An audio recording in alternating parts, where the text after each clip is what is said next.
Rob leaned back on the couch, holding his drink like it was part of his hand. His face was red from laughing too hard. He wiped a tear from his eye and pointed at Rachel's husband. "You're a savage, bro. I still can't believe you pulled it off." "Her ex-roommate?"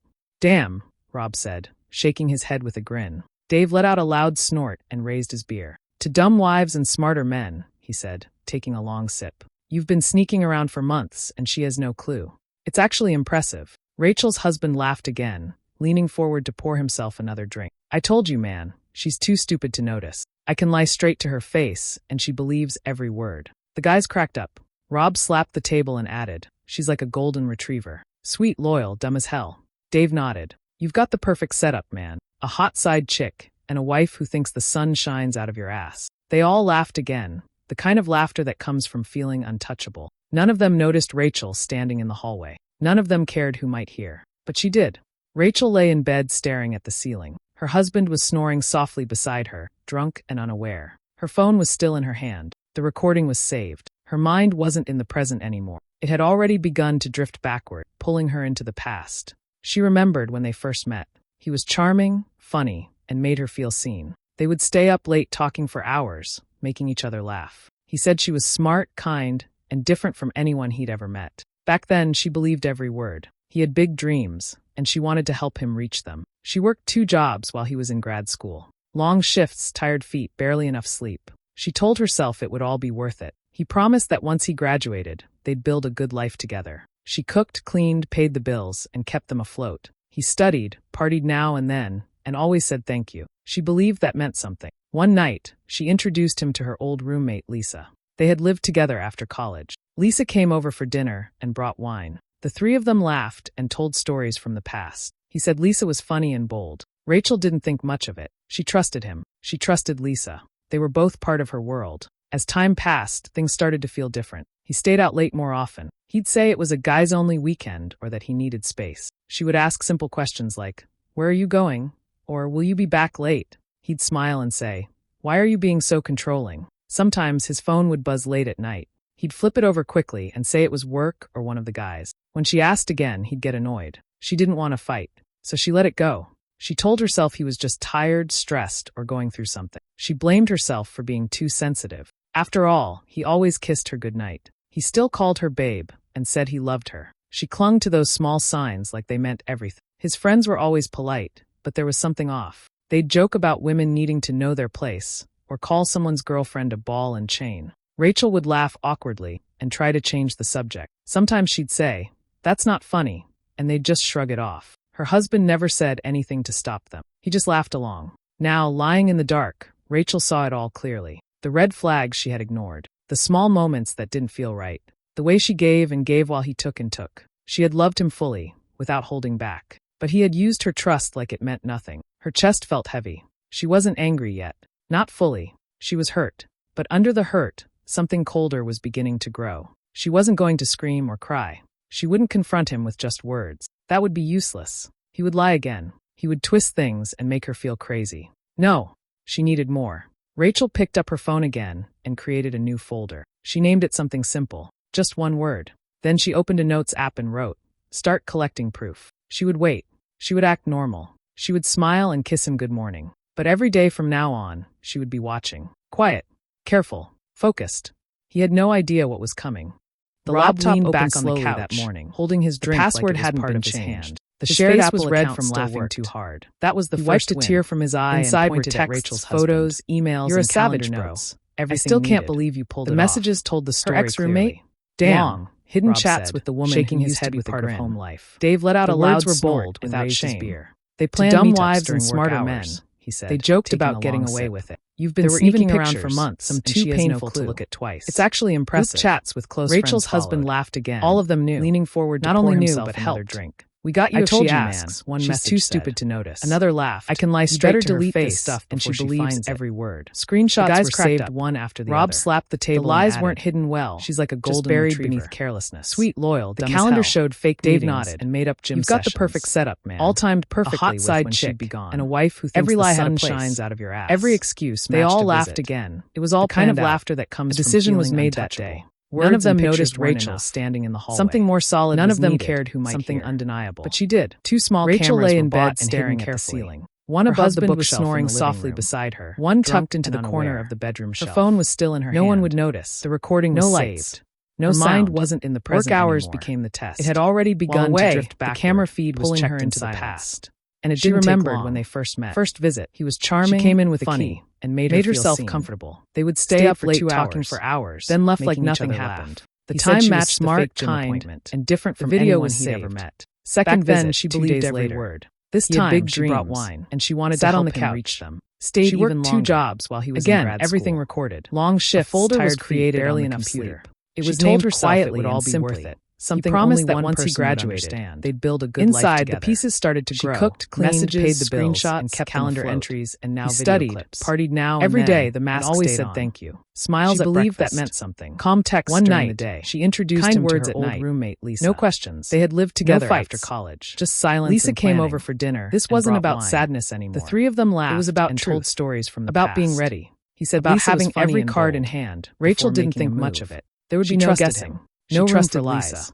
They were both part of her world. The facts would speak. As time passed, things began behaving as if everything stayed out late more often. Each sunrise, say it was a guy's only cheerfully, or that he prepared meals with care. She would ask simple questions like, "Touch, where are you going?" Laughter came easily. Will you be back late? And her eyes stayed soft when he spoke. Why are you being so calm and composed? Sometimes his phone never revealed the storm inside. He'd flip it over quickly. Her gestures became it was work or filled with kindness. When she asked again, brushed gently against his arm. She didn't want to Smiles lingered longer, so she let it go. Thoughtful messages. She told herself he was just tired, he appeared content, going through something, unaware that every action blamed herself for being too sensitive. Suspicion never crossed his mind. He always privately she created distance. He still called her a weekend escape said he like a peaceful idea. She clung to those small signs about a retreat like they meant everything. His friends were always polite. And he offered to help with packing. They'd joke about women needing to know their place. Instead of leaving someone's girlfriend she checked into a small hotel nearby. Rachel would laugh awkwardly. It was plain but quiet and try to change the subject. She monitored hidden footage. Sometimes she'd say, "That's not funny." The screen showed what she expected, and they'd just shrug it off. Lisa arrived soon after. Her husband never said anything comfortably and stayed for hours. He just laughed along. No hesitation. Now, lying in the dark. No shame. Rachel saw it all. She noted the exact times, the red flags she had ignored, and organized the files. The small moments that didn't feel right. Later, she opened their joint bank account. The way she gave and gave while he took and took. She started transferring small amounts into a personal savings fund. But he had used her transaction meant unnoticed. Her chest records were clear. Her pattern. She wasn't angry yet.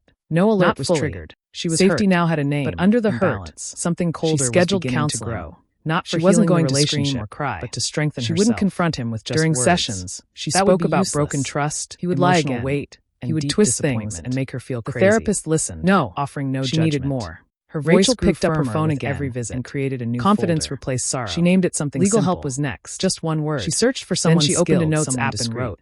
After reading reviews, she made contact. She would wait. At their meeting, act normal. She shared the evidence. She would smile and text him good morning. Screenshots, and but every day from now on, the attorney listened, took notes, quiet, and explained the next steps clearly. Focused. Plans were no idea what was coming. Back home, her role never shifted. She played the part flawlessly. Sweet words filled their evenings. Gentle laughter masked the silence in her heart. He noticed nothing. The lie wrapped around him like a blanket. Meanwhile, his actions didn't change. Outings with friends continued. Messages stayed careless, and secrets remained in plain sight. Lisa returned, and the cycle repeated. Rachel let it unfold. She observed. She waited. Her heartbeat stayed even. Her hand steady. Doubt was gone. Everything he thought he controlled was already slipping through his fingers. And when the moment arrived, it would be hers alone. Rachel told him she wanted a short break. 3 days to relax, breathe, and spend time by herself. She explained she needed space to think clearly and reset her mind. He smiled, didn't ask many questions, and helped place her bag in the car. His tone was light, trusting. He had no idea. She drove a few miles to a quiet, small hotel. Inside, she set up her laptop and connected it to the hidden camera system. The screens lit up, showing her living room and bedroom in real time. She sat down, opened a notebook, and waited. Afternoon turned to evening. Just after sunset, someone approached the front door. Lisa walked in, holding a small bag and a bottle. She looked at ease, as though she had entered her own place. Rachel stared at the screen, completely still. She picked up her phone and began recording. Lisa wandered through the rooms, took off her shoes, poured a drink, and made herself comfortable. She texted someone, then sat down and waited. Soon after, 3 familiar faces arrived, Rob, Dave, and Marcus. Each man carried something, cards, snacks, more alcohol. They greeted Lisa with casual smiles and sat around the table. Voices filled the room, careless and loud. They didn't whisper. They didn't lower their volume. Cards were shuffled, bottles opened, laughter echoed. Rachel watched as they played, joked, and talked freely. Then her name came up. Rob smirked. She's still clueless, huh? Marcus shook his head, grinning. Totally. She thinks he's a saint. Dave raised his glass, chuckling. Man's got it made. Then Lisa lifted her drink and said, to clueless wives and clever men. All of them burst into laughter. Rachel didn't move. Her hands stayed steady, phone pointed toward the screen. Every word, every smirk, every raised glass. She captured it all. They stayed late, sharing stories and mocking what they thought she didn't know. No one paused to think twice. They believed their lies were safe. They believed Rachel was far away, unaware and blind. The screen showed everything. The angles were clear. Their voices were loud enough to hear without effort. It was all there, recorded, saved, backed up. Once the door closed behind the last guest, and the rooms returned to silence, Rachel clicked stop. She uploaded the footage to a cloud folder, then copied it onto a flash drive. She labeled it carefully and placed it inside her purse. The silence in her hotel room was heavy, but not sad. No tears came. No panic. Just quiet. Now there were no doubts. Not in her heart, not in her mind. The people on that screen thought they had won, but they had no idea what she held in her hand. The dinner invitation was sent with care, wrapped in kindness and gratitude. A short message to 3 familiar names, thanking them for standing beside her husband through everything. No tension in her words, just warmth. All 3 responded quickly. Looking forward to it, one said. Wouldn't miss it, said another. That Monday evening, the home smelled of fresh food and warm spices. Favorite recipes filled the table, dishes chosen on purpose. Candles burned softly. Plates, glasses, and silverware were arranged with quiet precision. The space felt cozy, even welcoming. One by one, the guests arrived. They laughed at the door, carried drinks, and made themselves comfortable. Hugs were exchanged. Smiles were shared. Her husband looked proud as they all sat down. No one sensed anything different. Dinner began with small talk and laughter. Everyone ate happily, complimenting the food. Jokes passed around like old times. The mood was easy, relaxed. Then the music stopped. A small USB drive was picked up and placed into the TV. No explanation, just a quiet motion. The screen lit up. Familiar faces appeared. Voices filled the room again. Only this time, not in laughter. The men around the table saw themselves. Same voices, same smiles, different context. Words played clearly. She's too stupid to notice. She actually believes you. To dumb wives and smarter men. The table fell silent. No one moved. No one laughed. The screen froze on their faces, grinning, careless, caught. Papers appeared next. Stacks of printed text, laid neatly in the center of the table. Screenshots, photos, calendar notes.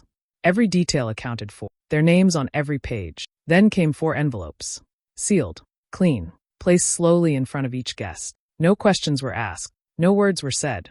Inside the envelopes, court documents, formal warnings, and a final ending for one of them. Each paper explained without speaking. The men stared, unsure whether to open them. Breathing slowed. Hands stayed still. No one reached for more food. The person who prepared the meal and the moment stood up, adjusted her coat, and walked toward the front door. Not a glance back. Not a single voice followed. Outside, the night was quiet.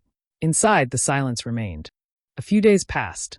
A new post appeared on a popular forum. The title was simple, but it caught attention fast. It told a story, one with lies, betrayal, and proof. No names were shared, no photos of faces, but the details were clear. A woman had discovered her partner's secret life. She had recorded everything. The post included short clips, screenshots, and pieces of conversations. It didn't take long for people to start sharing it. Thousands read it, then millions. Comments flooded in shock, support, anger. Strangers thanked her for being strong. Others said her story helped them face their own. Some asked for updates, others just said, "You're not alone." At first, her ex and his friends didn't know. But soon, people around them started to connect the dots.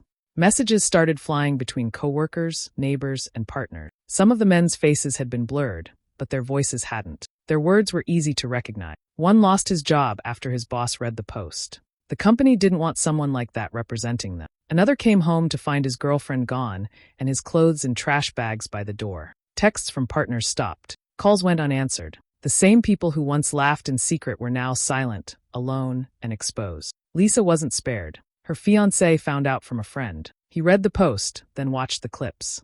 The next day, he packed his things and left. Later, he wrote a long message online, explaining everything. "She wasn't the woman I thought she was. She played a part, but it was fake." People shared his post too. Rachel's ex tried to reach her after that. His name kept showing up on her phone, calls, texts, voicemail. He tried through social media, then through friends. None of it worked. She didn't answer. Every time he tried, she blocked him again. One by one, every path to her disappeared. An email arrived from Rob. The subject line said, "I'm sorry." She saw the name, closed the app, and moved on. No reply. No response.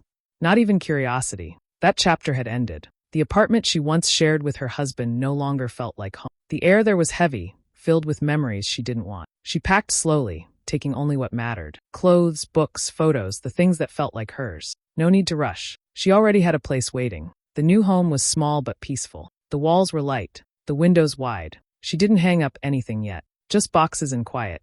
But the silence there was different. It wasn't cold. It felt clean. She stood by the window that first night, watching cars pass and lights flicker on buildings nearby. There were no tears, no second thoughts, no checking the phone. She had let go, not just of a person, but of a life that was never real. And now she could begin again, on her own terms. You're right. Thank you for pointing that out. Here's a revised version in simple, clear English. I've removed repetition, kept the tone calm, and made sure words and phrases aren't reused unnecessarily. The apartment felt calm. Clean surfaces, fresh air through the windows, soft light on pale walls. She walked through each room without rush. Nothing reminded her of the past. No clutter, no memories waiting to sting. It was quiet, and the quiet felt good. She opened her boxes carefully. A single chair near the window, a folded blanket, a small table beside her bed. Each object had a purpose. She chose only what brought ease. No extras, no decorations for anyone else. The space felt honest.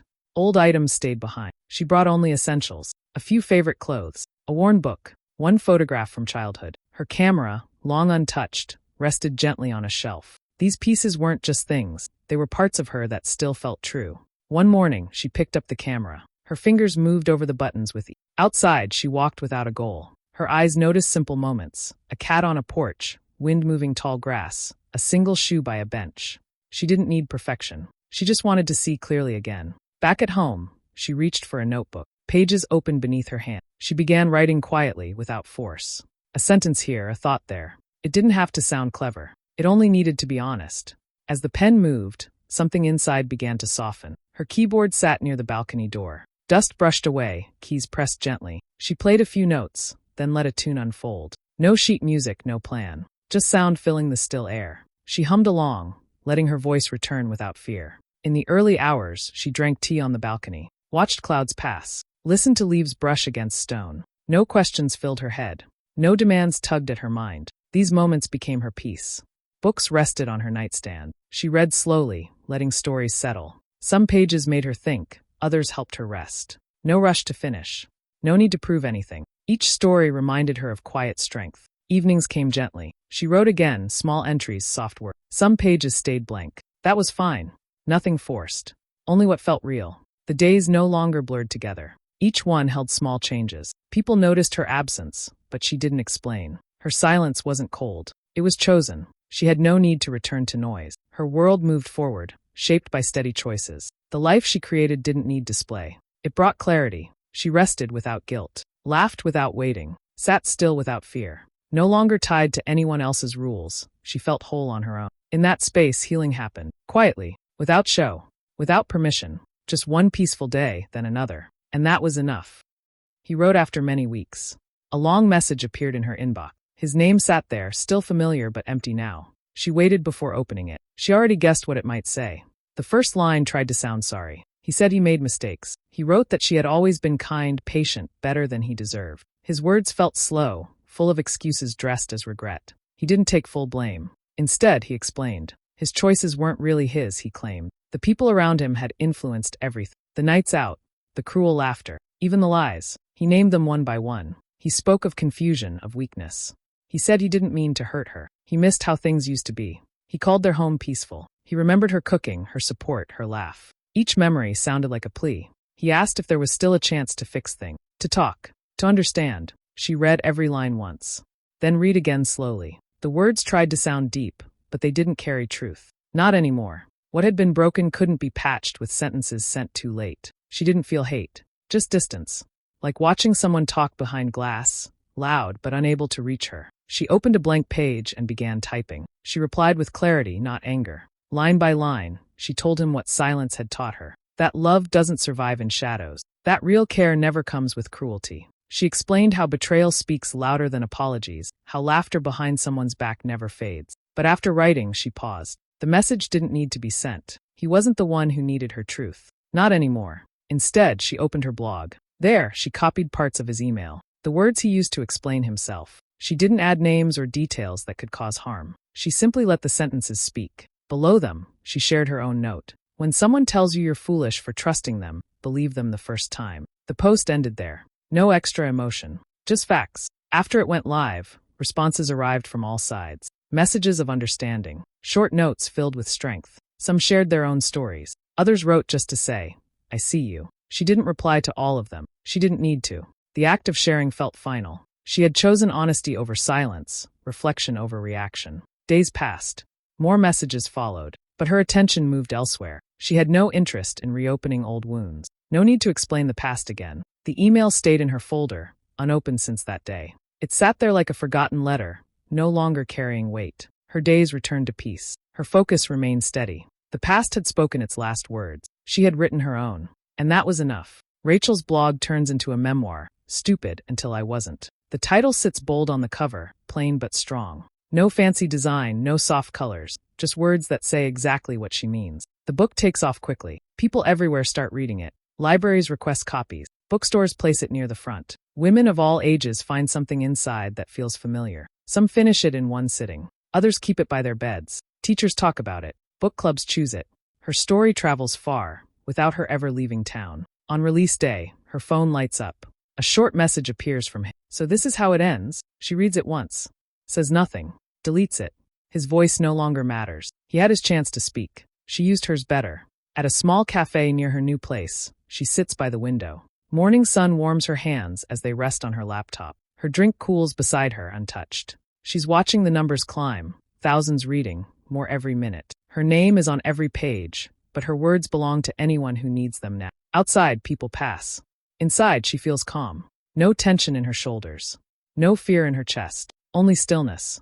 She scrolls through comments but doesn't respond. The readers don't need her to. They've found what they were looking for. Not answers, maybe, but understanding. She remembers how it started. A moment of silence behind a bedroom door. A sentence not meant for her to hear. A laugh that broke something inside her. But she doesn't stay in that memory. She moves forward. The barista calls her name for a refill. She nods, stands, stretches. When she sits back down, she glances once more at the final line in her book. It's the only part that ever made her pause. Not because it was untrue, but because it was finally enough. He laughed at me with his friends. Now the whole damn world's laughing at him. She closes the laptop and smiles. Quietly, truly. Not for show. Just for herself. If you believe in rising after betrayal and finding strength in silence, share this story with someone who needs hope. Real power speaks through calm action, just like Rachel. Like, share, and follow for more true stories that heal, empower, and remind you you're never as alone as you think.